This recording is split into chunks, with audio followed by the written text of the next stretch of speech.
ராமேஸ்வரம் மீனவர்களின் படகுகள் மீது இலங்கை ராணுவம் துப்பாக்கிச் சூடு நடத்தியுள்ள சம்பவம் மீனவ கிராமங்களில் பதற்றத்தை ஏற்படுத்தியுள்ளது.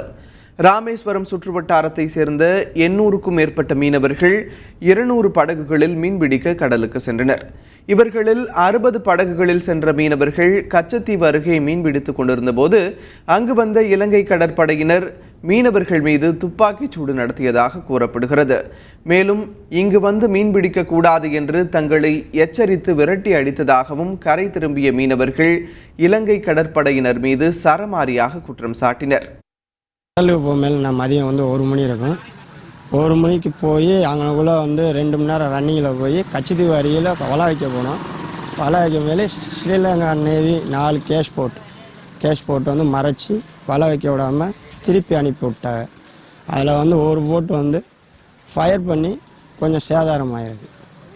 அதிலே 60 போட்டு இருக்கும். 60 போட்டு ராமேஸ்வரம் கரை பிடிச்சாச்சு.